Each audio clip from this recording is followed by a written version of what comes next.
thing is that, people only post good stuff, or the Right. good side on Instagram. Yeah, nobody posts the hardship. No one. When I applied to 10, I got admitted to all 10 schools. So that was... Wow. So wait, so that's like $84,000. Oh my gosh. Commute is a challenge. Then the number of places to eat out is a challenge. Like there is just one Indian restaurant in town and the food is not good there. So, and in total there are like 5 or 7 restaurants. So there's very limited, variety. And so what's the cost of living? I mean, hopefully it's low because it's a small town, but No. no? No, that's the biggest misunderstanding. We live in a 4-bed, 2-bath accommodation, and the rent for one room is 1165. That is crazy. That is expensive. So roughly $100,000 is what you're telling me. Oh my Yeah. god. But then there's a trick here as well. Because if you're applying for fall, the hiring happens in spring because no one is here in summer. So if you're coming in September, you have to apply in May to get into the fall term. So did you do that? Yes, I did that. How did you know that? Like how did you, like you're so jugadu. What you're going to watch is an amazing story. I highly recommend that you watch the entire video. But before you watch that, I just want to say that I just launched my ultimate course for any international students who want to come to United States, whether you're coming for fall 2024, spring 2024, fall 2025, or any season that you're planning to come. This course is going to teach you every single thing that you need to know after your visa has been approved, to getting the first internship in United States, to getting a full-time job, and your immigration options to getting the talent-based visas as well. In the course, you will also learn how to build your resume, your LinkedIn profile, your portfolio, how to network, the job hunting strategies, how to choose your master's courses so that it aligns with your career, and finally how to do your immigration, whether it is CPT, co-op, pre-OPT, OPT, H1B, and talent-based visas like O1 and EB1s and all of that. So I highly recommend that you check out. Link is in the description. And right now the course is on pre-sale, so there's an early bird discount going on. Along with that, there's an additional discount because you're part of the YouTube community. You will also get another 20% discount. Code is also in the description. This is only applicable for first 50 students. It will go away quickly, so grab it before it goes away. I will see you in the course, but now I will let you enjoy the video. Thank you, Richa, for doing this. This is round 2, and I am excited to talk about. You're the first one to talk about Dartmouth, so I'm like excited to talk about that. But also after your job hunting journey, which was already very exciting, now we're gonna talk about Dartmouth journey. So before we get started, let's do like a quick intro for people who might have not watched Sure. the part 1. Where are you from? What do you do right now? And fun stuff. Yeah. Sure. Yeah, so I'm equally excited about filming this part 2 series. A little bit about me. So I'm Richa Ranjan and I come from Ranchi, Jharkhand in India. I've done my undergrad in computer science from VIT Vellore. After that, I worked at Shell for 3 years as a software engineer. And right now, I'm pursuing my Master's of Engineering Management at Dartmouth. Yeah, that's about me. Nice. I love how precise you are. That's a sign of good product manager. For people who don't know, she moved her profile Mhm, from software engineer to product management, and right now, she also has a internship offer. Did you? When do you start? mhm. I start June, mid-June. Nice. Okay.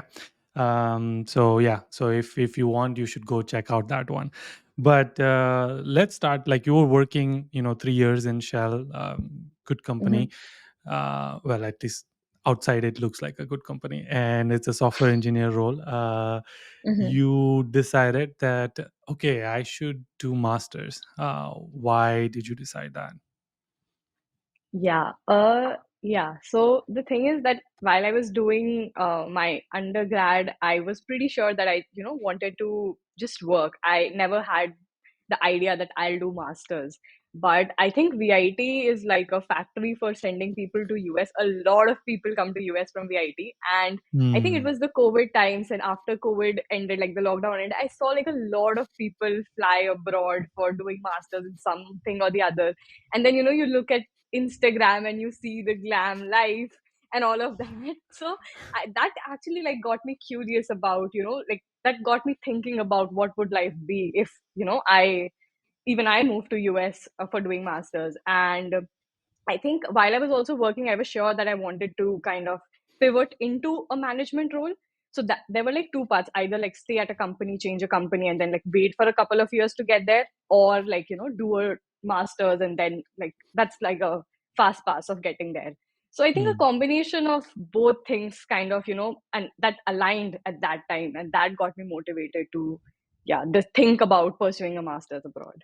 Yeah, and you are all obviously looks like you are at the Dart on the campus. Is that true? Yes, yes, yes, yes, yes. Fancy. It's I'm on campus right very now. very green, at least right now. Yeah, yeah, like totally. Because like Dartmouth has extreme winters, so it was all white, like whole Hmm. December, Jan, Feb. Hmm. In fact, in April as well, we had like a couple of snowstorms, and it was all white. And it's just hard to believe that this is the same place because it's just so green right now. But yeah, Hmm. it's beautiful here. Hmm. Nice. You said something which picked my interest, and I wanna like deep dive a little bit. Glam life, looking at Instagram. Like, what do you mean by that? And like, what kind of expectations you had by looking at that? um, so the thing is that people only post good stuff, the Right. good side on Instagram. Yeah, nobody Mm, posts the hardship. No one. You'll only mm, see the travel pictures and and I also feel like in general, like US is very beautiful in general. So no matter like what you post, it's always very glamorous and beautiful. So mm. I just saw that, like people visiting New York, having like a very independent, fun life. So I think that was the perspective when I said about Instagram.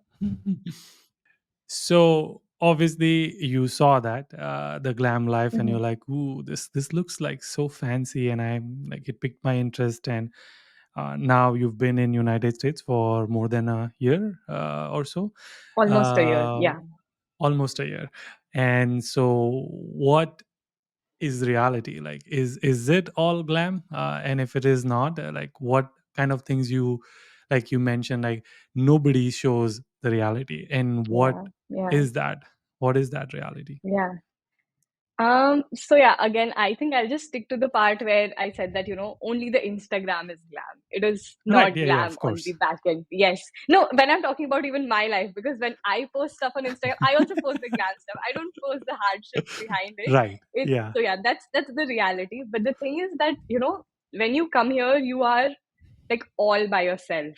There's like Mm, no one, in the proximity, even like probably in my case, even on the continent, whom like I knew or I could reach out to. So that was a very big, I would say, like a shock for me because yeah, I was like, I'm just by myself and I just have to do mm, everything by myself. So that was mm, definitely one. And then I think like a lot of things when we are back in India, we take for granted. Like let's say getting a SIM card, opening a bank account, because those things have been have been carried forward for generations. So you don't mm, really like bother about. Everybody knows you need to get Airtel or like some SIM card. That's not a big mm, deal.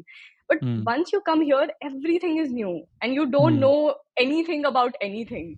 So, like mm. researching about these small things and just like setting up your life in the initial days was a very Yeah. big challenge. But I think, yeah, you just need to like give yourself some time and Mm, you yeah. then gradually get a hang of everything. So it gets Yeah. fine after a while. Before you watch this, I just want to say that if you're planning to come to United States, you have to crack F1 visa interview, and that is going to be the most important interview of your life because that can change your life. And guess what? Many students get rejected because they don't understand what visa officers are thinking and how are they making that decision. To solve this problem, I made the ultimate F1 visa course with a visa officer who served in Mumbai consulate and Delhi consulate for 5 years. She approved and denied more than 40,000 visas. So she knows and understands how visa officer is thinking, what they think about approving and denying. I'll give you a quick sneak peek. Here's what our course look like, and it is comprehensive. Each sessions are like long. There is DS 160, entirely step by step process, preparing what did you have to do day before, day during, what to say, what not to say, what to wear, documents you need to take, what to expect at the interview, what is the successful criteria, if you had refusal, how to overcome that, what are the most common questions, how to answer finance related questions, mock interview, and bonus guides as well. Trust me, this is the most comprehensive F1 visa course that you will ever need to watch. So if you're interested, link is in the description. And now I'll let you enjoy the video. And also, I mean, I'll add, I know you have not said this, but loneliness part, right? Like I Oh, think you yes. kind of Yes, yes. touched on that. Yes. I know you will not say this because your roommates are probably going to watch this. So roommates issue. Not saying you have roommate No, issues, but yeah. No, I just feel like over here as well, like when you talk about roommates or in general classmates, there are people, and people are in general very nice. But something Hmm. that I think people take for granted is that, you always think that things are going wrong with you and it's going good with the other person. Like you just look at a very superficial, that like nobody really understands that everybody has their own struggle and everybody is going through something here. And it's just that everyone has like so much on their plate that sometimes you have to kind of prioritize yourself before others because you have just so many things to get done. So when it comes to Hmm. like roommates or classmates, I feel like everybody is overwhelmed here initially, especially. Yeah. So it's Yeah. just like that is something I realized like a bit later, but yeah, that is a very Yeah. true aspect that you feel lonely and all by yourself. Yeah. And then comparison is also another like big thing that will happen. Like your roommates or your classmates will get on campus job and you won't have it, Yeah. and Yeah. sometimes you'll feel like, I was so close to you, but why did you not tell me that you were applying to this job? And like, Yeah. that will happen. Yeah. Internships, again, some of your classmates will get it and you won't get it, and you will feel terrible about yourself. It won't be like this person doesn't deserve it. It will be like they got it but I didn't get it. I must be like Yeah. not good talent. That's that, like you'll feel those insecurities. um, Yes. yeah, so I'm glad you touched on the glam life, but let's talk about the application. Let's bring it back to the profile. Sure. What was your, I mean, you had 3 years of experience. What was your GRE, TOEFL, IELTS, if you gave any? Hmm. What was those scores, and then what was your bachelor's? Sure. So my bachelor's was in computer science, and my GPA was 9.1, I guess, when I graduated. So that converts to around 3.8 out of 4. Hmm. And then when I was applying, GRE was optional, but I gave it anyways. And my score was around 317, which was okay. It was not amazing. It was not bad. It was okay. And my IELTS was around 8 when I was applying. Yeah. All the scholar people just say the same thing. 370 was okay score. Talk to someone who has like 294 like me. So, but I like it. Okay, cool. Hmm. And of course, you decided to like apply for Hmm. some universities. How many did you apply, and how many you got admits and rejects, Yeah. if you remember? So, yeah, yeah. So it was a very like it really worked out in my favor when I was applying because I applied to 10. I got admitted to all 10 schools. So that was Wow. nice. Okay. Yeah. Nice. See, this is the modest part of you. Like, but keep going. What were the 10? Do you remember? Yes. So I was applying to a mix of MEM and MIS programs. So for Hmm. MEM, I had applied to Dartmouth, Duke, Purdue, Northwestern, and I think for other schools, I applied for MIS. So that was University of Buffalo, University of Washington, Carnegie Mellon University, University of Maryland. I think I'm missing out one or two, but yeah, that was basically the list. Yeah. Right. Okay. So amazing. I wanna track back a little bit because there's like it just sparked some thought. First is, how did you know that you should apply to MIM, MIS, or MEM, or like was there a thought process that I want to apply Yeah. to these courses because I want to become a product manager, or was it pure like how? Yeah. So how was your thought process when selecting this major? Yeah. So it was very similar. So I wanted to get into management and like ideally product or program management. So then I started looking at like, courses. So initially actually I was planning to get an MBA, but then I realized that the amount of work experience that I have is less. So then I started Mm, looking at other options because I did not want to like wait for another year for going for my master's. So then that is when I came across like MEM programs, MIM programs, MIS, all of that. So then I did like elaborate research about all of these programs, the career outcomes, the coursework, and especially like what alums or where alums are working like in which companies they are working in, and then what roles they are working in. So this was the research work that I did, and from that I kind of narrowed that down to that like MEM would be a better fit for me rather than MIM, and then MI information systems management is also something very relevant because you get the flexibility to modify the coursework to mm, however you like. So that was mm. something, and that is why I also considered like information systems along with engineering management. So that was how I did Okay. my research. Yeah. Yeah. Mhm. And you said something that you did all this research. So did you do all this by yourself? So I did it partially by myself, but then I also had a consultant who was helping me with the application process. They were not like super helpful. I kind of did a lot of work by myself, but I had, yeah, the guidance from them. But yeah, Uh, I did a lot of research. I had like Excel sheets and all hmm. of that. So I did that by myself. Can we, do you have that Excel sheet? Can we look at it? Because Yes, the yes, yes. reason I want to, again, see, for people who are watching this, Richa knows this. She's not prepared. What I'm going to ask, I just told her, don't worry, we're just going to talk about your story.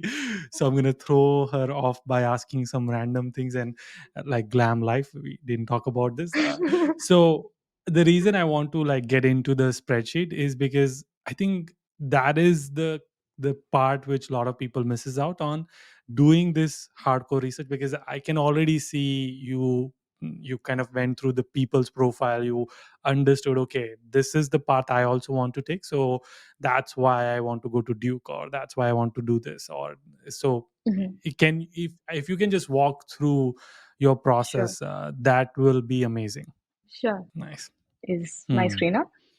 Yeah. Yes. So this was my initial list. So it had like, so when I was, this is, I think, yeah, so MEM, MIM, USA. So basically it had a list of all the universities that I was like that offered that program. And Hmm.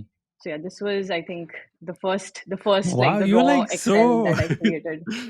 This Yeah. is, I can see the product management in you and the project and program management in you. You have like logos and all too.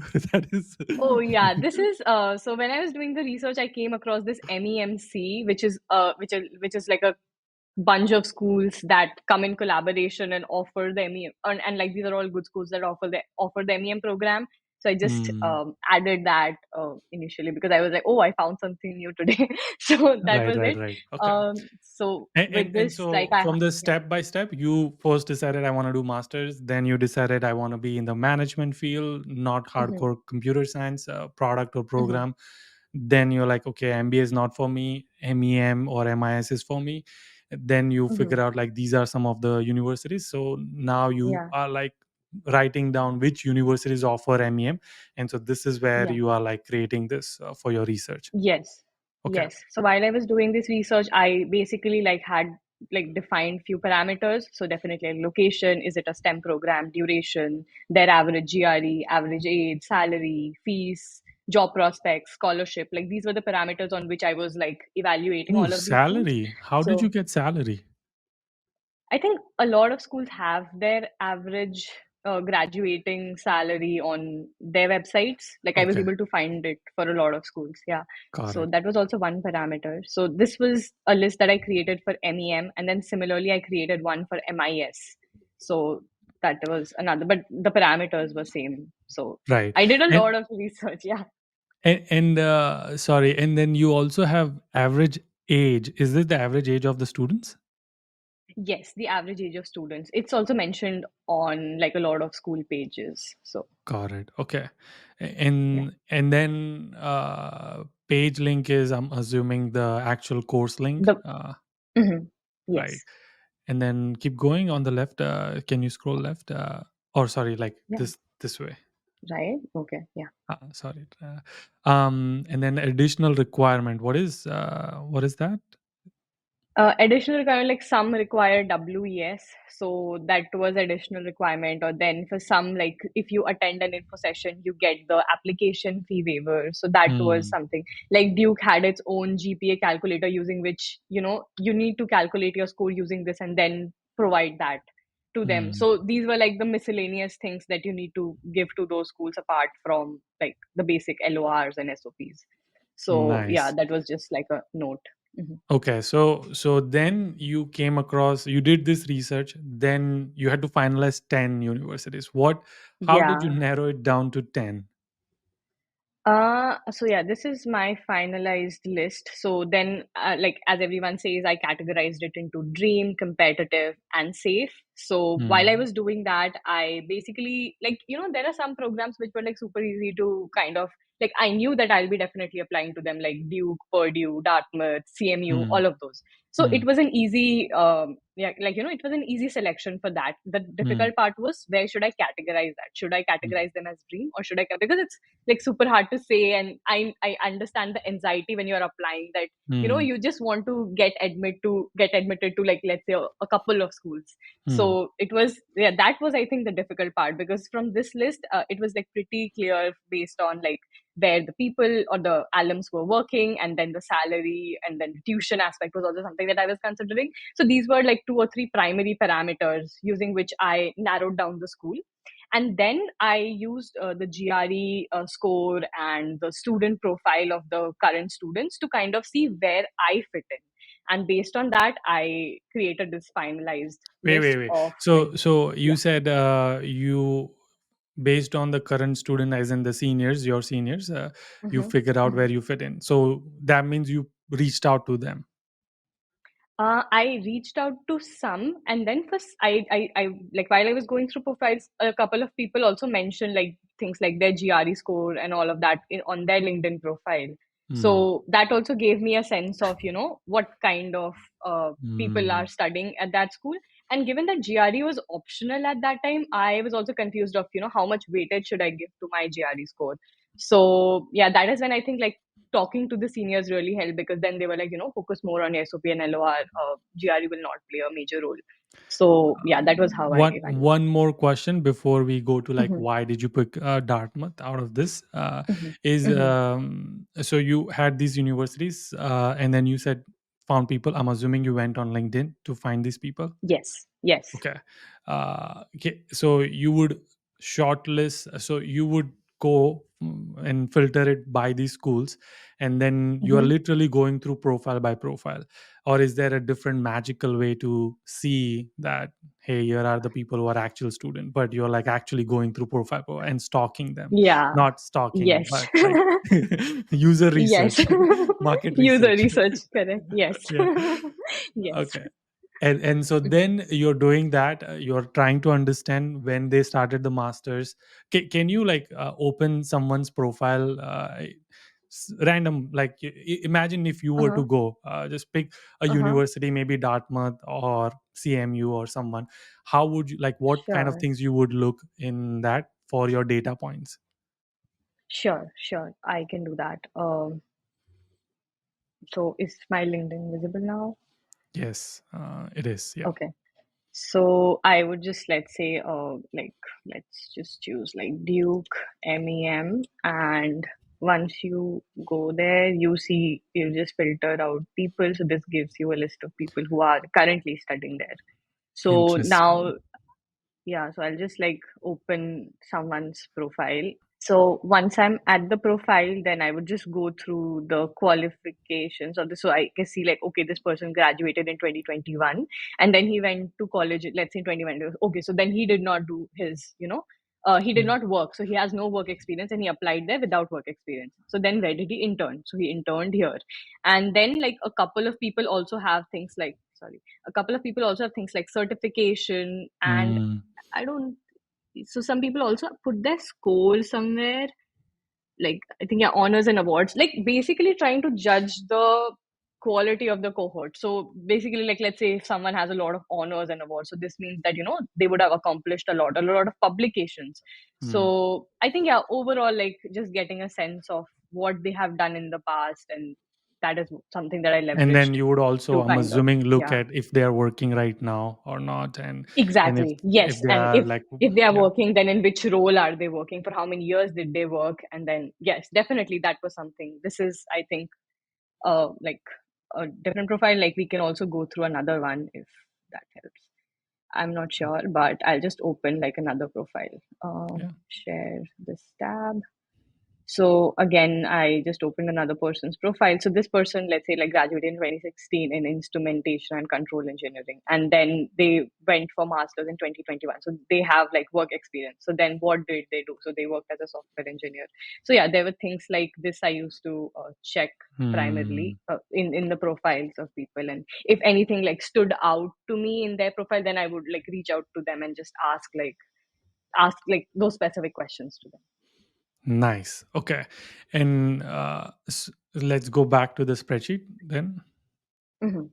Okay. So, and of course, you have shared like how you reach out in our previous video, so people should like watch Hmm. that. I'm assuming you would never just send them connect request without a message.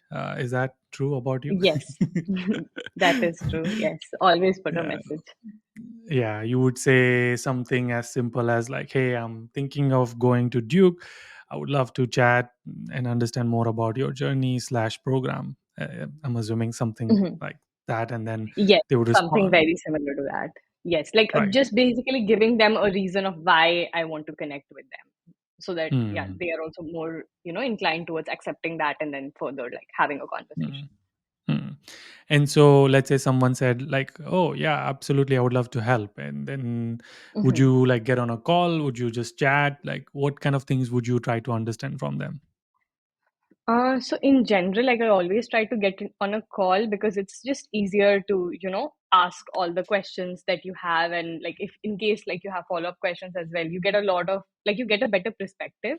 Hmm. But sometimes like people say that, they are busy, and just like send them a list of questions, Hmm. and they'll just answer over text. So in that case, I used to just like look at the like again, like just create a curated list of questions that I had for them and send that over to them.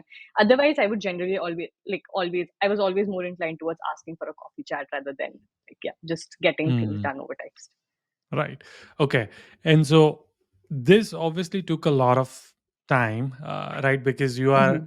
like actually going through single profile. It's not automated. Like you are actually studying them, and then Hmm. putting it in your spreadsheet and all of that.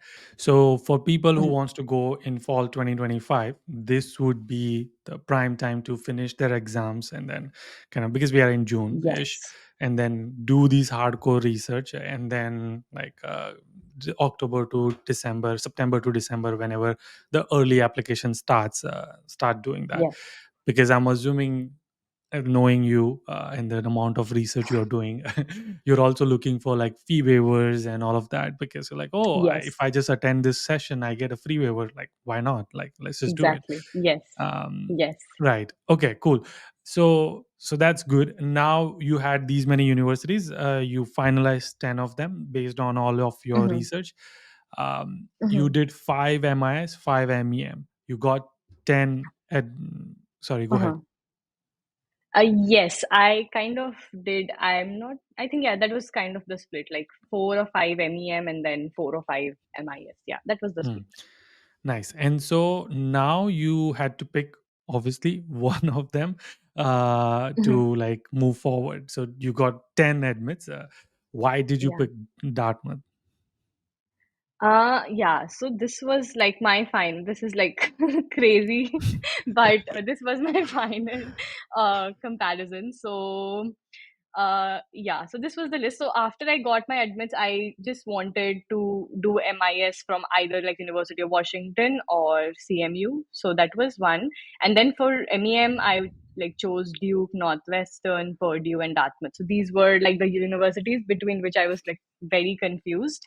So then, like, if you see, I kind of categorize that into three things. So if you see yellow, it means okay. If you see green, matlab, it means that it's a good thing. Brownie And point, then if yeah. it's red, then yeah, it's like a big no for that school. Hmm. So yeah, so that was how, because it took me a while to do this, but it was super confusing and I wanted to make the right decision. So yeah, So, so so let's walk see, us like, through the yeah. criterias. Walk us through the criteria. So criteria was like the duration of the program and then the start date, which was not a very important thing, but it was something that I was considering. And then like internship, if the program has a mandatory or an optional internship, I wanted to get like US experience before working full time. So that was an important aspect that I was considering. Then location was something, weather was something, and then university score and brand value was also something. Then the average salary after graduation, fees, living expense, scholarship, batch size, the courses that it offers. Because given that I wanted to, pivot into product management, I was looking at more business schools rather than more engineering heavy courses. So Hmm. that was something. Then like overall course, and then like popular career outcomes after, graduation. And yeah, that was all. Then the UK high potential was just something, I don't know, random, but yeah, that did not it did not have a lot of weightage. So Got it. yes, Okay. these were the And criteria. so, Yeah. what makes you say, like, okay, duration is green in Dartmouth because it's Hmm. 15 months versus 9 months? So, Yeah. assuming in Yeah. your case, your priority was like, I don't want to have 9 month course because I also want to enjoy and live my life. Is that correct? Yes, that's exactly correct. Yeah, I was like, I just don't want to go there and rush through it. I want to have the experience, given that, you are paying so much, and then this is a very different experience that you'll have probably like only once. So I Hmm. wanted to enjoy that experience and give it enough time before again Hmm. moving back to full time. Hmm. So that was Okay. my mindset. It can be like different for different people. Right. You obviously have a scholarship, looks like in some Mhm. of them. How did you get it?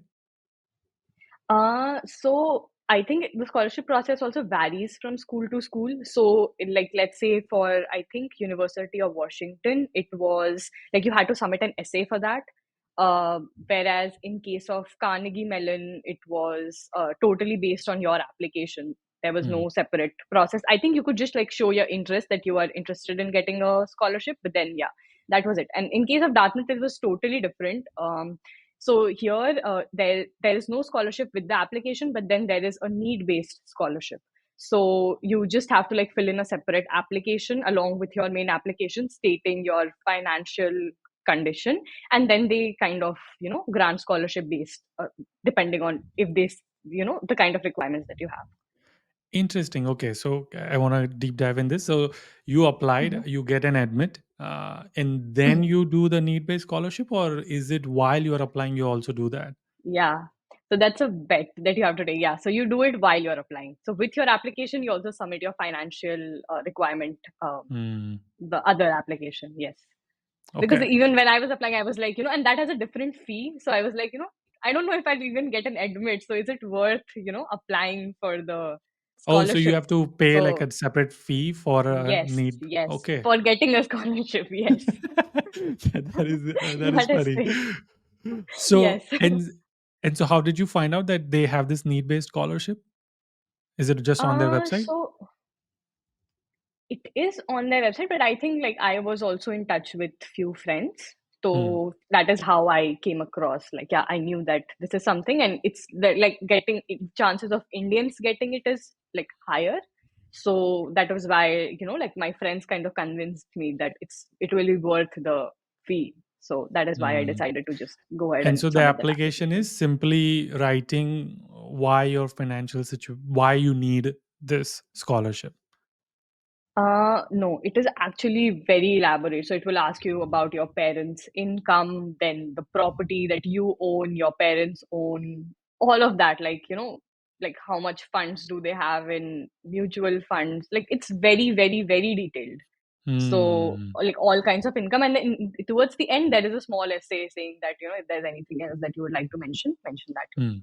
Okay. It's a pretty And elaborate so, application. Yeah. right. So you apply to both at the same time, like for the regular admissions and then also scholarship.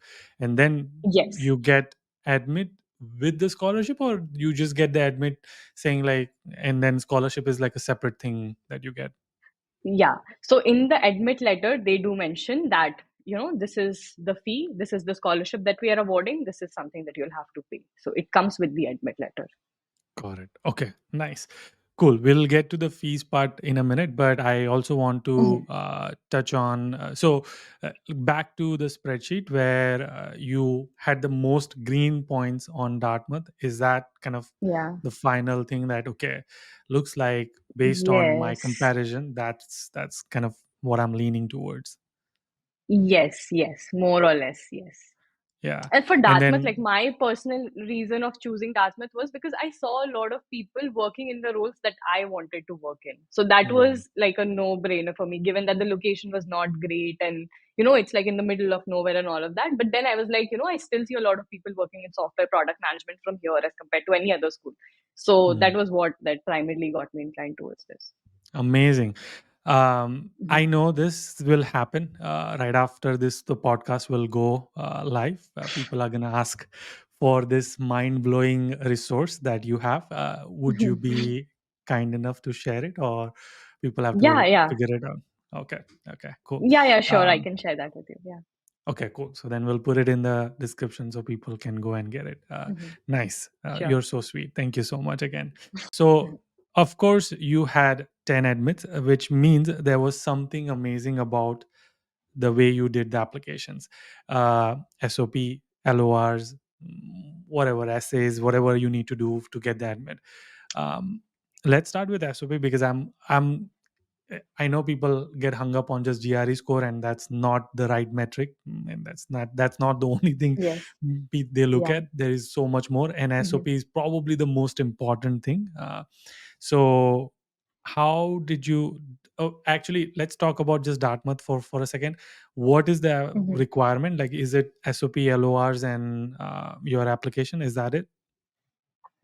So SOP is one thing, but I think along with the SOP, they also require you to submit two other essays. So one is Mm, about, I think, an engineering project that you have worked on, and you're proud of, or something along those lines. And there's one more prompt which I recently found out that got added from this year onwards, which was not there mm, when I applied. mm. So I think, yeah, along with SOP, there are two essays, then LOR, and then GRE and everything else. Yeah. Okay. I know Duke has a video format as well, like a video essay, where Yes. you have to hit record and like there's a prompt, you have to hit record and then speak for like 3 minutes or Hmm. so, something like that. Yes. Uh, is there any other like interesting formats you've seen, or is that the two different formats?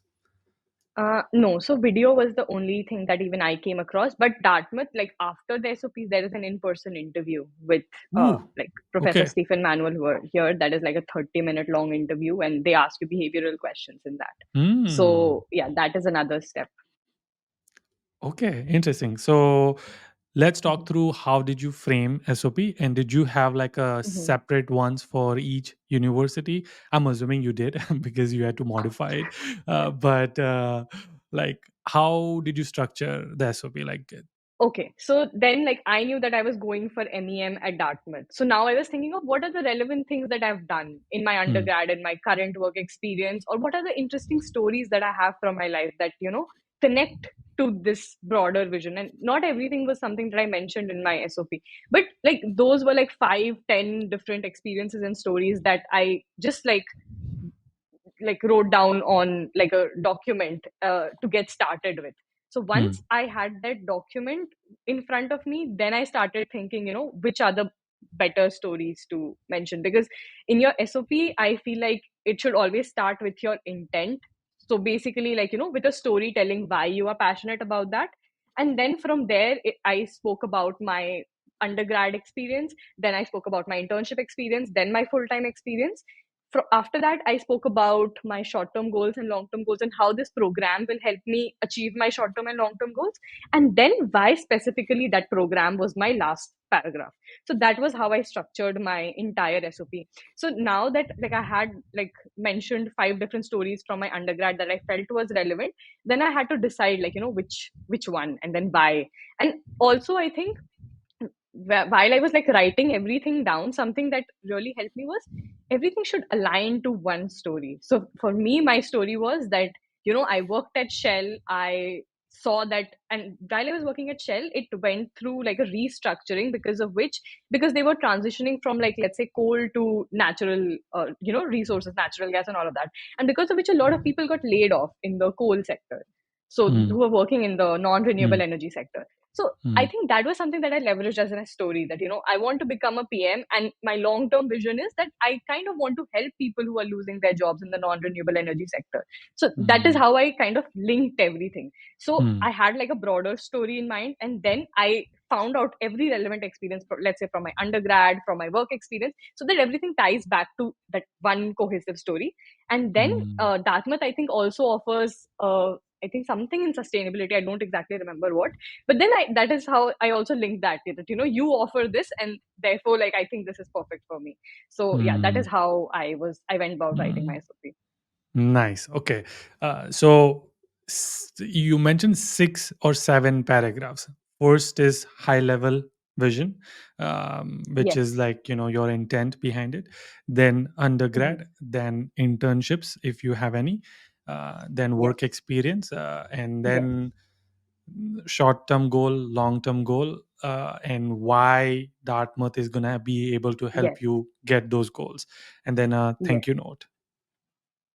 Yes, a small thank you note. Yes. I Like, mean, also a paragraph about the school, like why I'm interested in the school beyond academics. Like, goals was something when I used to mention, like, these are the courses that will help me, get towards my short term and long term goals. But then in the last paragraph, I mentioned like the fun and interesting things that I like about the school. Like for Dartmouth, I mentioned I would love going paddle boarding on the Connecticut River, or like love snowboarding, and like other things, like, just sit in the Baker Berry Library, which is the iconic building here, and that, like, stuff apart from academics that the program had to offer, so that they would mm, also be, interested in, like, or they would know that I've done my research and I'm interested not only in the course but the school in general. So yeah. mm.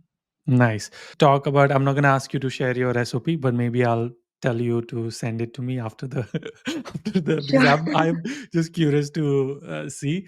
But can you give like a story example, like how maybe just tell us, like, because you already said, like, okay, this was your intent, you wanted to help, Hmm. like, and then what kind of stories would you say to attach it and link it to the main purpose?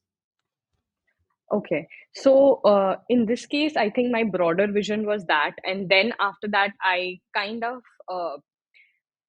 so I think one thing that I also ensured was that every experience that I mentioned highlights a different skill set. So let's Mm, say if I did something in undergrad that highlights my teamwork skill set, so then I would try to kind of, showcase collaboration aspect from my internship, and then mm, leadership aspect from my full-time role, so that everything, so that it looks like a very comprehensive SOP, rather than like trying to showcase similar experiences from all the different important, mm, timelines of my life. So yeah, that was, I think, I just like kind of like leveraged everything while I was, in fact, like, let's say I interned, because I interned at Mercedes Benz, I was also able to kind of link that back to sustainability aspect, that they are also working on electric cars. So I kind of just, yeah, interrelated everything and tied that back to my main story. nice. And so you got the admit, like, what happens in the interview process? Like you said, you after this you get Yeah. like an interview call, and Yeah. like, yeah, what do they try to ask you in that? Yeah, so the interview was totally behavioral. So they just ask you, like, questions very similar to what they ask in behavioral job interviews, and you have to answer in star format. I exactly, like, I don't remember the exact questions, but again, like, they test you on parameters like teamwork, collaboration. Hmm. Yeah, that was it. So no, nothing about like why do you want to be part of Dartmouth, or that there is a question like that too? So like surprisingly, it was not there for Dartmouth. So for Dartmouth, like when I was applying, there were, I think, a list of 5 or 6 questions, and almost everyone was asked the same question. Hmm. So they had, like, I think, a fixed parameter to decide on. But I think when I interviewed with other schools like Northwestern or Duke, I think that is when I encountered the question, like, why our school specifically, and then they drilled down into that. Yeah. Hmm.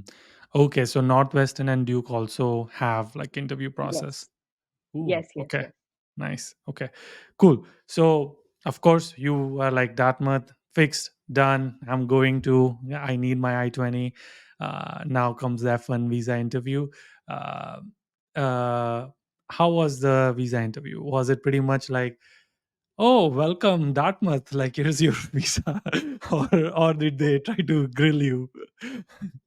No, my process was very, very smooth. I don't remember like, getting grilled or anything. It was pretty straightforward. They just asked like a couple of questions that, where are you going? What are your like intentions for how long? And like it was very, very straightforward. Yeah, nothing tricky happened there. Cool. So we didn't touch on the fees. So let's talk about fees. Mhm. I know you had a scholarship, but if you didn't have a scholarship, what would be the total fees for Dartmouth? And then we'll talk about, because of scholarship now, like what is your fees? Okay. So I think the I-20 amount that they mention is 98K for a year, but it's like less than that because I-20 amount is inflated. They account things like accommodation, which is like relatively less than what they mentioned. Then they include like Mm, transportation fee, books and mm. supply fee, and all of that, which generally like, you barely spend anything on that.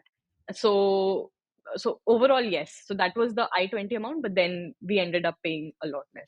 So and so I'm assuming it's based on the credit fees. So what is, like what is your credit fee for one credit? Uh, we basically pay for a term. I'm not sure. It's like a term fee, not a credit fee, as far as I understand. Yes, there's like a Oh, fixed fee that you need to pay every term. Yes. and that includes how many courses? Yes. So here at Dartmouth, so MEM program is offered by the Thayer School and the Tuck School. So Thayer School of Engineering and Tuck School of Business. So as Thayer students, we can take any number of Thayer courses that's included in the fee. Like let's say, you are supposed to take 8 courses from Thayer, but even if you want to do, you can do 10 courses as well if you find them interesting enough without any additional fee. But then there are only a certain number of courses that you can take from the Tuck School of Business. So that's like those credits are covered under the fee. Apart from that, if you want to take any other course, you can either like audit that course where you can just sit and listen to the lecture but actually not participate, in the class discussion or assignments. That is one way, and which also comes with a very small amount of fee. And the other way is just to like pay the full amount and then do that other Hmm. course. Yeah. Interesting. Such an interest. I've never heard such format. So you pay for, and this is 15 months. So I'm assuming you'll have 3 semester, but in your case, you got internship, so it's gonna be 2 years maybe.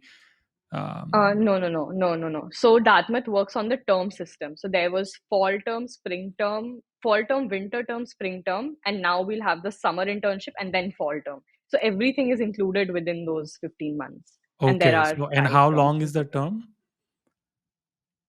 To 10 weeks long. So yeah, 2 months approximately. Oh wow, That's that it. is that is It just fast. comes Okay. and goes. It's very quick. And so each term, do you have like a minimum requirement that these many courses you have to take? Yes. So the way that they have designed the structure, so there is like an MEM program plan. So if you look at that, you will see that, these are the two mandatory courses that you have to take this term. Apart from that, you can take electives, whichever you like. So I think that is how they have structured. So I think generally people take like on an average 3 courses every term and sometimes, yeah, like 4 as well. Three But that's courses, the max. 10 weeks. That's a lot. No? Yes. Especially like you also have to look for internships and job Yeah. hunting. Yes, it is. It is hectic. Like so especially like the fall was crazy hectic. But then we got a hang of, how to manage your time and balance everything like coursework with other things. So then it was a Mm. bit better. But fall was Mm. crazy hectic. Okay. And so what is the term fees? Sure. Yeah. So the tuition per term is $21,000 and then you get a scholarship. So after that, like the remaining tuition is around $12,000 per term. Hmm. Okay. That was for So when I applied. Yeah. right. And so 21,000 for one, and you have fall, winter, spring, and then fall Spring and again. then fall. Yes. Yeah, so 4 terms. So wait, so that's like $84,000. Oh my Yes. gosh, that is expensive. Okay, Yes, it okay, is. and you're like, yeah, I know that. And so, and then in your case, the scholarship was 50%. It was 40%. So after that, it costed me around $12,000 per term. Okay. And so it's consistent for your entire masters. It's not like only one Uh, term or two terms. yes. So the scholarship that I apply, that like the application that you submit, the application for scholarship that you submit with your main application is valid for a year. So it was valid for the 3 terms, and again this year I again had to apply for like getting scholarship for next year. And But you I got think it? almost everyone got it. Yeah, yeah, everyone got it. So that's Everyone, fine. so Not everyone not gets it. not Okay. everyone, not everyone, but like the people who got it last time also got it this time. That's what Okay, I okay, meant. okay. Yeah, Got it. Got yeah. it. How many percentage of the students get it? Like, do you know by any chance? Yes, a lot of Indians got it. Like, I think a lot, almost 60-70% of the Indian population Hmm. got it who are Okay. studying at Dartmouth. So, yeah, it's But, and the simple, people who fairly easy. didn't get it, is it because they didn't apply, or is it because they applied and the application got rejected? Do you know by any chance? Yeah, I think because they didn't apply as far as I know.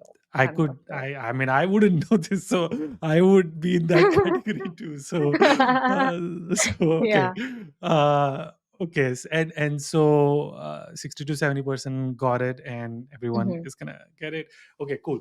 And so of course in your case roughly 12,000 4 terms 50,000, so it's a nice relief, but still Hmm. $50,000. And then of course now you have service now, so you don't have to worry about it. I Service hope now is a so. company, people, for people who don't know, that's the company she's gonna be interning as a Yeah. product manager. Is it product manager, is it associate product manager? It's product manager. So at ServiceNow, if you are an undergrad, you get associate product manager. If you're a grad, you get product manager. And if you're an MBA, then you get senior product manager. So that's how Ooh, they classify their interns in PM. nice. Okay.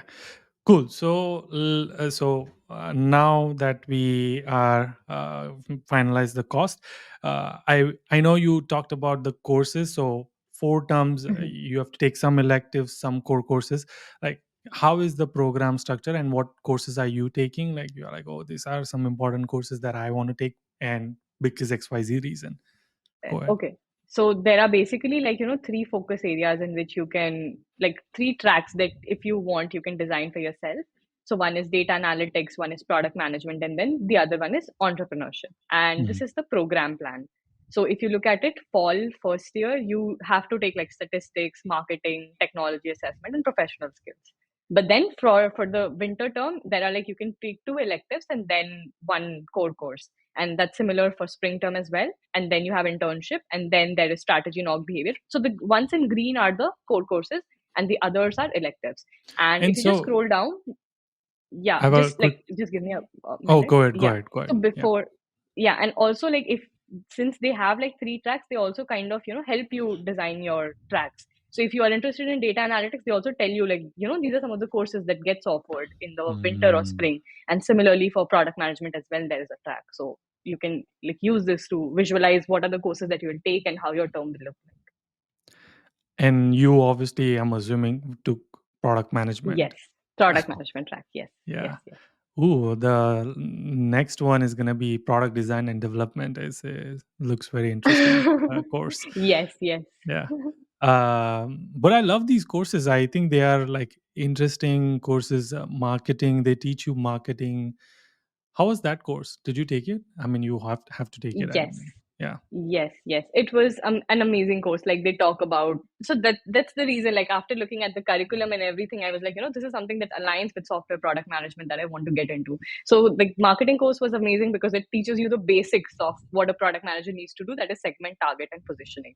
So that course was basically all around that, and then like ways to kind of I think yeah, like go to market and all of that was also covered. So it was a very comprehensive course called Mm. Fundamentals of Marketing. So that was a very Mm. nice course. Another course, Technology Assessment, was amazing because in this course you get to work with real clients. So everyone, Mm. it's like the batch size is 50, and everyone gets divided into teams of 3 or 4, and then there Mm. is an external client that's assigned to you, Mm. and some of the good like even Amazon is one of the clients. So that is pretty nice. And so then you kind of work with them to help, like you provide them some strategy, or I think some kind of plan or a roadmap. So they give you a problem statement, and then you provide a strategy or a roadmap for them to kind of overcome that. And it's a very good course to take in fall because you can just put that immediately on your resume and use Right. that to get For those internships. So people internships. with no experience can, yeah, benefit a lot from this particular course. And you don't have to go and find the companies. Companies are already Yes. partnered with Yes, Dartmouth. yes, yes. They are already partnered with Dartmouth. In fact, there are a couple of other courses as well. Like this term, I was taking data analytics project lab. So it was very similar. Again, we had these partnered companies and we were divided in teams and then we worked with them to kind of solve, a problem statement for them.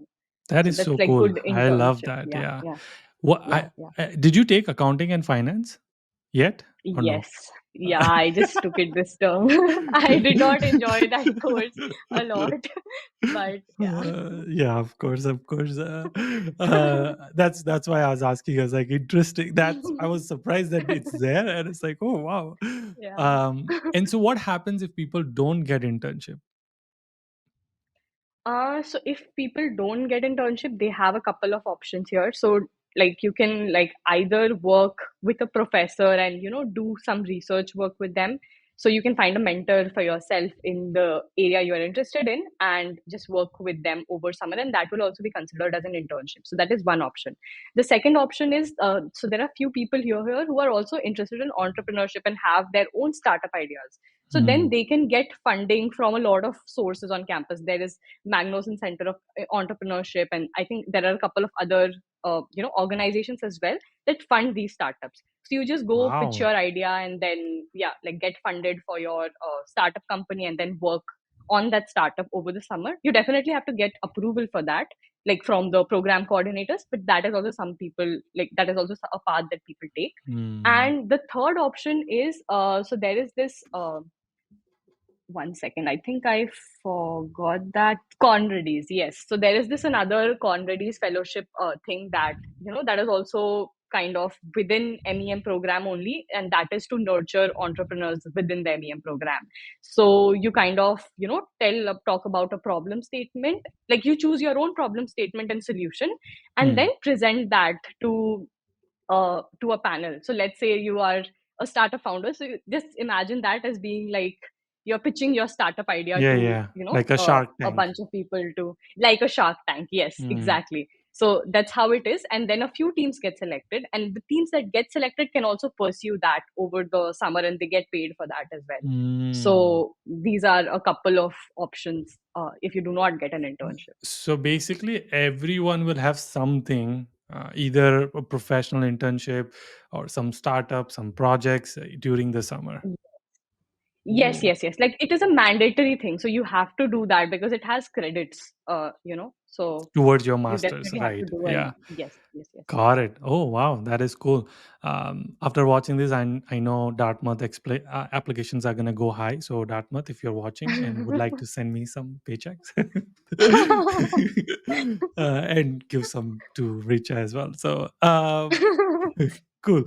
Uh, now, let's get back to the journey. So, you got the visa Mhm, approved, and you are like, mhm. uh, when did you get the visa approved? I think in May, I got my visa in May. And you are flying in September, so uh, Yes, August. yes, yes. And so you're flying. Did you get the apartment accommodation done before, or did you do it after you landed? Like, how did you find the Yeah. accommodations? So yeah, so given that like Dartmouth is like in a very remote area, so you do not have a lot of options. So there are two kinds of accommodations. Primarily, when I was applying, I think they are making new buildings right now. But yeah, so there's one on-campus housing option, but that is very hard to get into. Specifically for grad students, you have to do like a lot of research, and only like 4 or 5 people have on-campus housing as of Hmm. in my batch. So that's Hmm. very hard to get into. And apart from that, everybody lives at a building called Summit on Juniper here. So that's like four bed, two bath, two bed, two bath, or a studio. So these are the three kinds of settings it comes into. And everybody, almost like 90% of the batch lives at Summit on Juniper. So it's like around 20. And the Summit of Juniper also has its own campus connector. So it's a bus that runs every 30 minutes and takes you to and from campus. So yeah, that's where everyone Hmm. lives. So yeah, it was not a lot of research because you just had to. You don't did not have a choice. Yeah. Choice. Okay. And I am looking at this. Here, let me share my screen. Mhm. is this a university? No, no, no. So it's Dartmouth College. Dartmouth College. There. Yes. Hanover? Yes, Hanover. Correct. This is the one. Okay. Okay. So this is the university, and nice. And so everyone just stays around it. Is that what? Um, I think the screen that you're looking on is the main campus. So if you just like go like on directions, I guess, On directions? and then put Summit on Juniper, yeah, as the starting SUMMIT on Juniper. No, not on Vandal. Summit on Juniper. Juniper. Yes. So that is where everyone lives. So it's like a 6-minute drive from campus. Gotcha. 6 minute drive. So wow, it's 1 hour walking. So how do you guys? Yes, yes, it's pretty far. So So the do you summit have? has its own buses. Yeah, yeah, yeah. So it has its own buses. Buses take like longer. It takes like 20-25 minutes. But Yeah. so yeah, so the bus is the only way to commute between summit and campus. But it's pretty convenient because it starts at 7 a.m. and like it runs till 2 a.m. in the morning. So yeah, it's Hmm. fine. And then most people, I'm assuming, just stay on the campus throughout the day. Yes, yes. You live on campus. Right. Okay. And then, what airport do you take flights to, like, get Yeah, to? so you can take either flights to Boston, which is a more popular choice, and then the other choice is New York Airport. And Dartmouth has its own Dartmouth coach, which are buses that take, which connects Dartmouth to Boston Airport and Dartmouth to New York. So it's pretty convenient. You just get down at the Boston Logan Airport and take the Dartmouth coach from there. It takes around 2.5 hours, and you are on the main Dartmouth Hmm. campus. But So like, if you're like landing for the first time, how are you like you're not gonna have like three suitcases and there's a bag? yeah, Uh, Wait, are you telling me you did that? yes, like everybody did that. So So nobody it's a comes to bit of like a pick you up or hassle. anything? No, like no one comes here to pick you up. You just get down at the airport, take the Dartmouth coach, and then you come to campus. Once you're at campus, because you're living at Summit, you But have to you take the have Summit like bus. so you Yeah, have two suitcases, right? At least two big suitcases. three. Three big Yes, two big suitcases. ones more.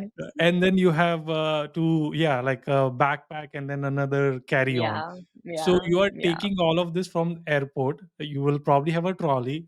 You get out of the airport and then you have to go. Is it on the airport or do you have to go somewhere to get to the this Uh, train?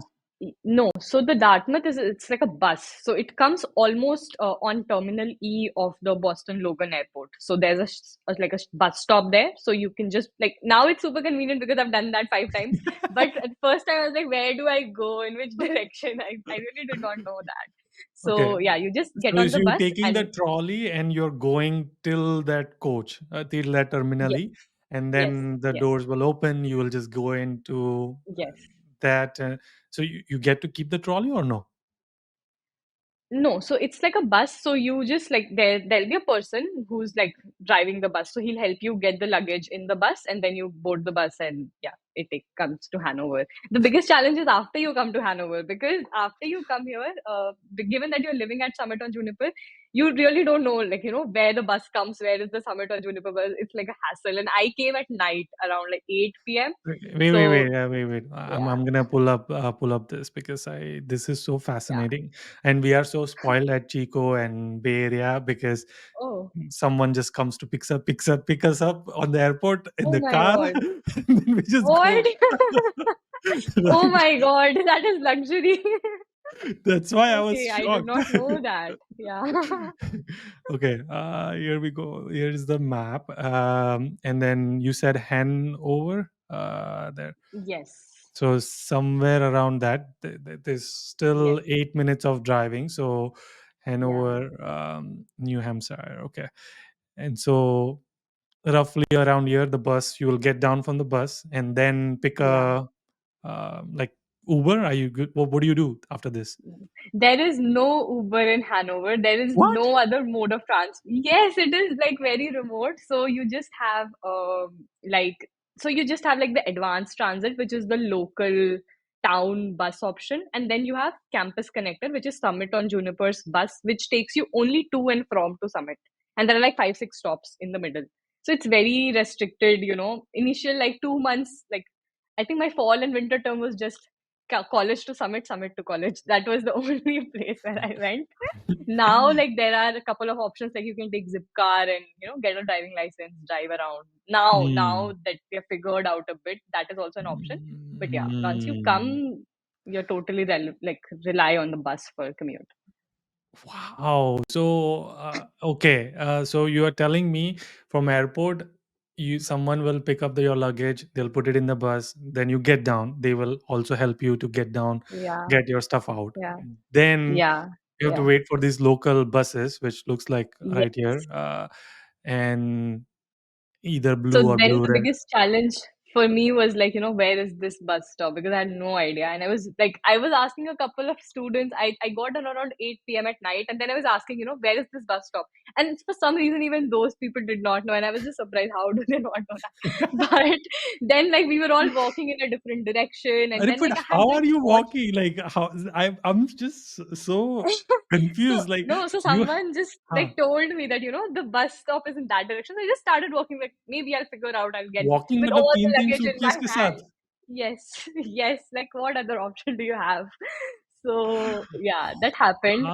And then I Wow. looked at like so So then your like I was senior walking with don't these. come and just pick you up at the with the car?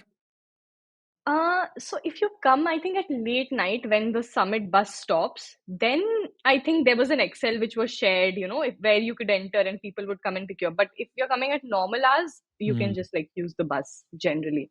Hmm. But I think, yeah, if like you would have asked seniors, they would have been kind enough to definitely come and pick you up. But not Hmm. everyone has a car here as well because mostly people are students. So only like 2 or 3 people in the batch have a car. So it's, yeah, Yeah, yeah. I mean, in a bit our case difficult. also, it's not like they have a I did a lot of pickup. I was the president of Indian Student Club, so I did. Okay. Me and like ISA group, like we had the spreadsheet, like you were saying, and then we Hmm. rented the cars and we like picked it up, but they had to pay for it. Obviously, we are not gonna pay from our Oh, pocket, okay. so.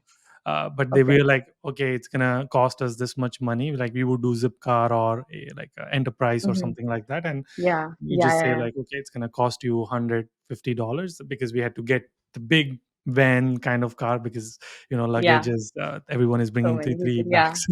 So yeah, so that's how we coordinated. But wow, what a struggle. I am shocked. Yeah. How are Like your given that feeling? Hanover is yeah, given Go that like ahead. Hanover is remote, I think it's not like in all US cities and you don't face this problem everywhere, Right. but here Yeah, of you will course. get this challenge. Like commute is a challenge, then the number of like places to eat out is a challenge. Like there is just one Indian restaurant in town and the food is not good there. So, and in total, there are like 5 or 7 restaurants. So there's very limited, variety. Then Mm. getting things like Indian groceries is also a challenge because again, there's just one store which is again in Lebanon, not even in Hanover. So you have to go to Lebanon to get that, which is again like a 15-20 minute bus ride. So yeah, these are the challenges which comes with the place. And you found the roommate before going or after landing? No, so we found everything before because we had to like sign the lease and everything for the house. So given that we already had a bunch of like the cohort size of Indians was like it was decided like these are the people who are admitted. We had a WhatsApp group, so we just like circulated an Excel with like basic parameters of what kind of roommate you look for, and based on that we just like found some relevant people, spoke with them, and decided to be. Yeah. Yeah. Okay. And so, what's the cost of living? I mean, well, hopefully it's low because it's a small town. But No. no. No, that's the biggest misunderstanding. The rent for the place, like we live in a 4 bed, 1 2 bath accommodation, and the Hmm. rent for one room is 1165. One One room. room. Yes. Can you guess what So was my rent and right now what the students' rents are in Chico? Like, just take a guess. I don't know, $250. I don't know. 225 for Oh my, one less than personal 250. bedroom. That's crazy. Yeah, I, it's like New York expensive in Hanover. It's very expensive to live here. why? I mean, it's such a small town. Like, why is I'm so shocked. But and that's what everybody pays, like $1,000 roughly. Yes, everyone pays the same. Like if you pay for like a two bed, two bath, it's even more expensive than this. And the yes, like it's a two bed, two bath, right? So it's more convenient. So But it's people like don't share. twelve Like hundred or in thirteen Bay hundred. Area, and if you go to San Jose, there's like one Yes, room yes, and there's yes. like six people in it. Yeah. So for here, like here, there is one like the lease that you sign is for every room, and Right. there's only one person allowed to stay in that room. So you Of course. like no Yeah. one shares here. Everybody has their own rooms here. तो सब अमीर लोग ही जाते हैं, मतलब like only rich people go there. Like I don't know about that, but yeah, you just like uh, take loan and yeah, do right, that. right, right. I mean, I was just joking. So, okay, 1100 for the rent, and then Mhm. another, I would guess, like 400 for grocery and Yes, utilities and like internet. And approximately. yeah, so No, so 1500 is utilities and everything is included in 1165. So heat, water, like Wi-Fi, everything comes in the 1165. So apart from that, you just have to pay for the food. Like if okay. you order groceries or if you eat out, that is what is paid. Transport is completely free. Like all the buses, even the AT or Hmm. the Summit on Juniper Campus Connector is free. So you don't really pay for that. So Yeah. it's And I'm it's assuming you end more up or less eating it. outside since you already stay on campus. So you end up eating at least one meal on the campus. Or do you cook? So there are so yeah, I think a combination of both. I think also it also depends on the person because there are a lot of free food options on campus. If you are really looking for it, you'll find free food every day, every meal. That is Right. how it's available. But it's Okay. just that the quality of food and then like the American food, it's not always the most optimal meal choice as well. So I think initially I was running a lot for free food, but then I realized that it was wasting a lot of my time, running for that free food because Mm. there was a Mm. session you were getting pizza but then you were wasting 1 hour attending that session which was not even relevant to you. Right. So yeah, Right. so that is when I started like yeah making a better like smarter decisions and like carrying Mm. a tiffin or something, so Mm. trying other healthier options. Okay. So roughly 1200 to 1400 ish. Sorry, not Yes, 1200, like probably 1400 to 1500 is, 1400ish. yeah. Yes. And so for people who wouldn't have gotten the scholarship or missed out on that scholarship, they Mm-hmm. are paying 84,000 and another $16,000 because the course is Mm-hmm. 16 month, and so Mm-hmm. roughly $100,000 is what you're telling me. Oh my Yeah. gosh, that is crazy. But hopefully people are getting internships so they can pay off the at least the final term. I'm assuming that's Mm-hmm. what people are gonna end up doing. So Yes, because everybody plans to do that. Yeah. right, yeah. And then let's talk about on-campus job. Did you have one? Mm-hmm. Yes, yes. I was like, I knew about this place called Dali Labs on campus, which is Dartmouth's like entrepreneurship and innovation center, and it's basically a place where like students only work with external clients and like help them build projects and products. So Wow. that was something that was very exciting for me because I wanted to get into PM and I was like, Hmm. this is one opportunity that will give me very relevant experience. Hmm. So again, like the selection process for Dali Labs is very, very like it's a very like small, there are very limited number of openings as well. Hmm. So yeah, so then like I just Is applied this for it it? back in May itself. Yes, this is the place. Hmm. Nice. And so these are Yes, the these are some of the companies, projects. These are the projects. projects, yes, that has happened in the past, but then they keep getting like new clients and making new projects. Okay. And so you obviously work for this on Yes, campus. How did you find yes. out about this? Oh, wow. These are the Again, sponsors.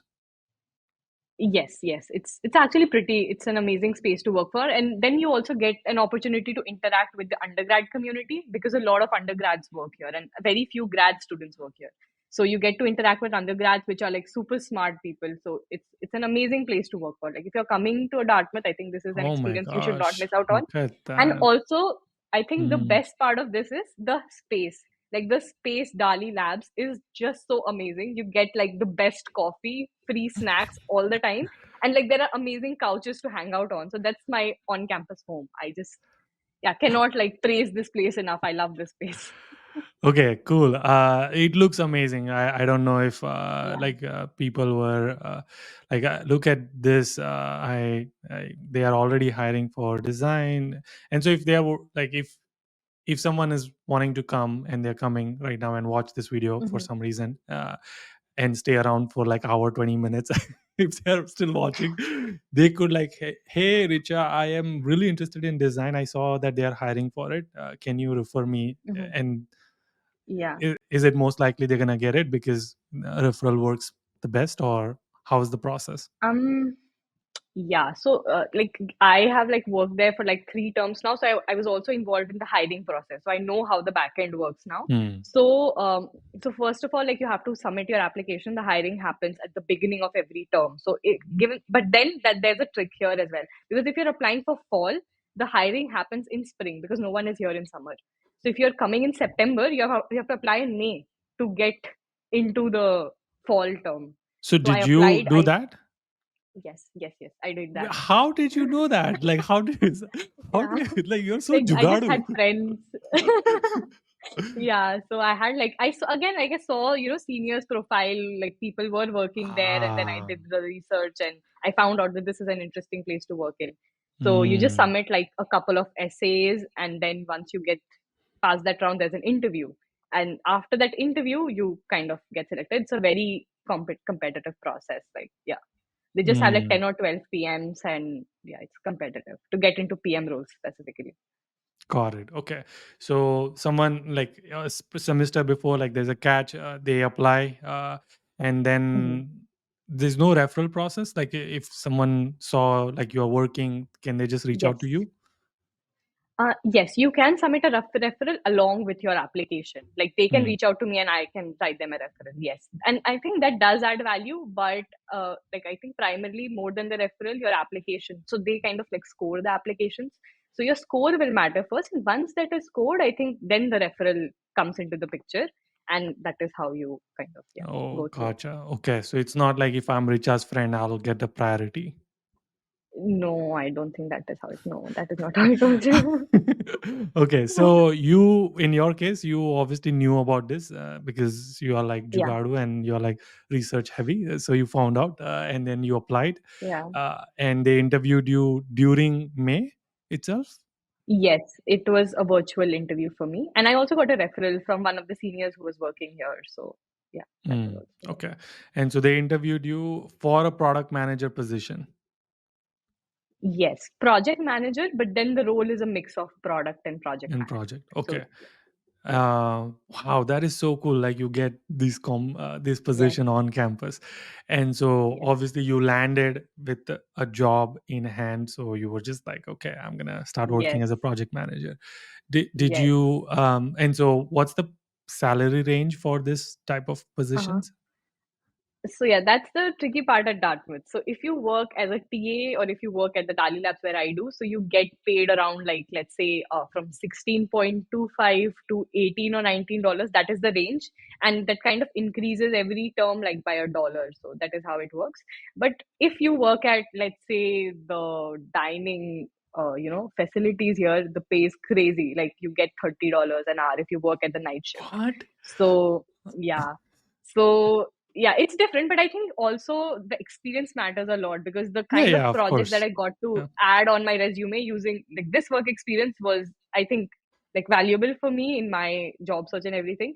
So you kind of have to wait, but dining is a very popular option here because you get a lot of money working in dining. Interesting.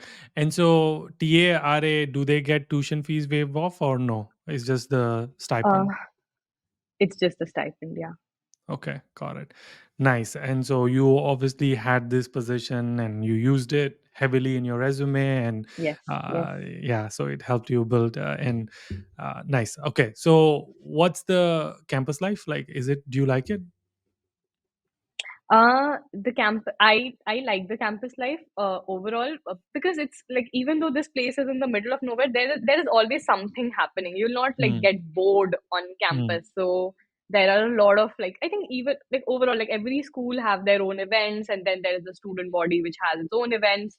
So every weekend there'll be something or the other for you to go to. And I also feel like, given that, we come from India, from a very different background. So I Hmm. think all of these experiences, like I found more fascinating. It might not be that fascinating for an American who has, because those things are not new for them. But for me, like every event was like, wow, oh, this is something new. I did not know that about that. So I found Right. that, more exciting to engage in these Mm. events. Yes.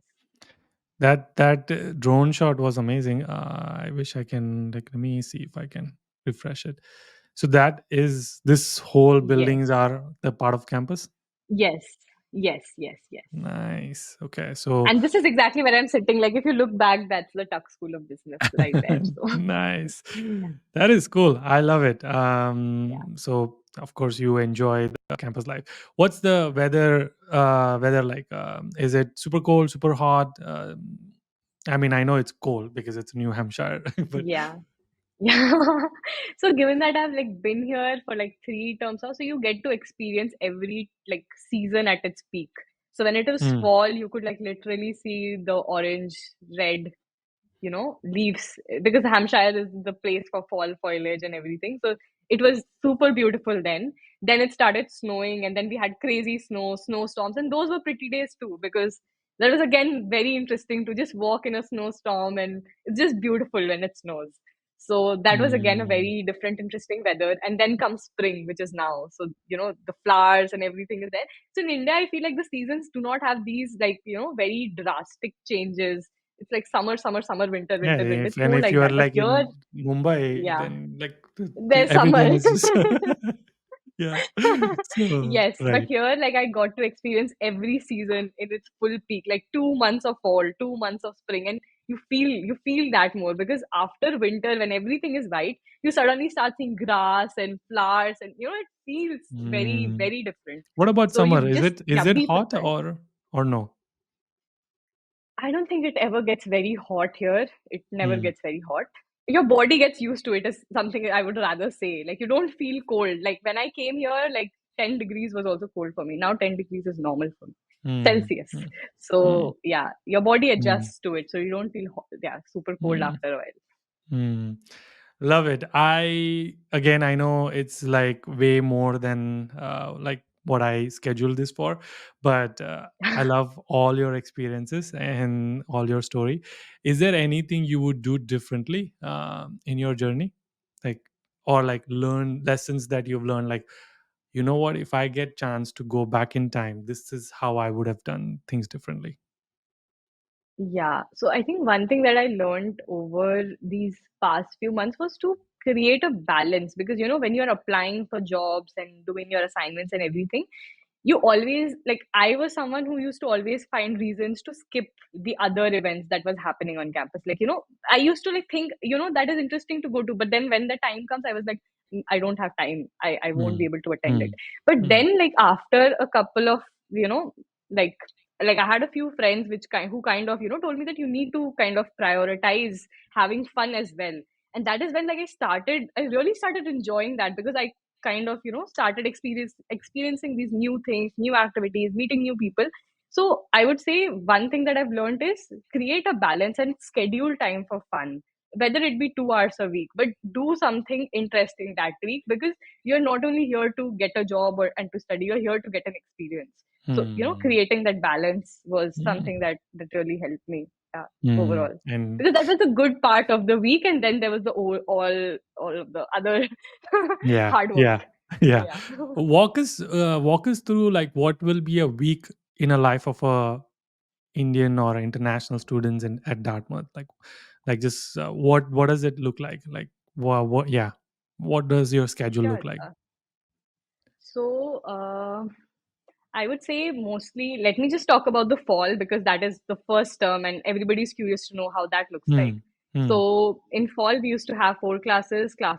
So classes in fall happen from, let's say, Monday to Friday. You have classes every day. So Oh you wow. kind of, Okay. it's very hectic in fall, yeah.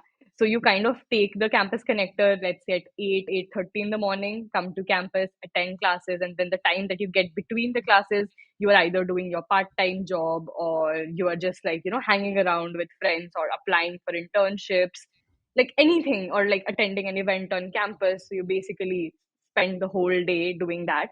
And in fall, generally, like one class used to happen in the morning and then one in the noon. So the middle time used to go for that.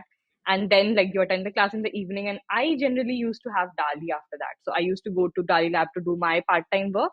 And then after that, few people go to the gym, which is on campus, or Hmm. like, whatever fun, like few people play tennis. So they used to go for playing tennis or whatever they enjoyed. And yeah, and then I used to take like late night buses, like 9:30 bus back to home, just eat, sleep, come to campus again next day. So the Wow. fall was So very hectic. morning 8 to 9, you are Yes, yes, on campus. Wow. yes, And so that what was about fall. food? Like, how do you manage food? So I used to have breakfast at home, dinner. Like I do meal prep for, I used to do like meal prep for the week. So I used to Mm, have dinner sorted.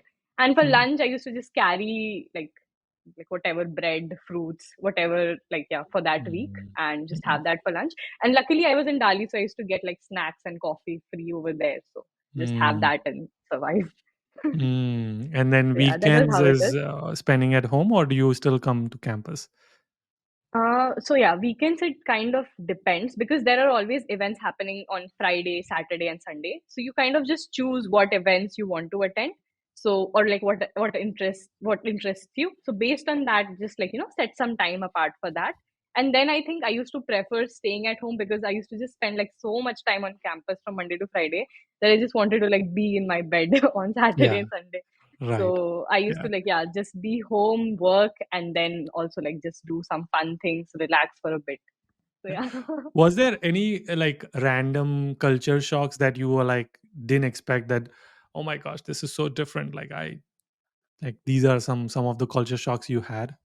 For example, like black Yeah, I coffee think, culture, and like one of them was yeah, I don't know if do you go to gym? sometimes, yes. Sometimes, okay. I don't know if this is true for women's. I think it is, but at least in the guys' locker, like guys would be just naked completely, and that was my first Okay. culture shock. It's like, wait, what? What is this going on? So it was like weird to me.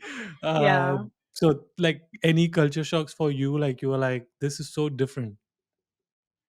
Yes, so firstly, so I was in total awe of this place. This is just so beautiful. Like it's Mm, in the middle of nowhere. There's greenery, mountain. Like I just open my like blinds and I see a sunrise every morning from behind a mountain. Like I'm on a vacation.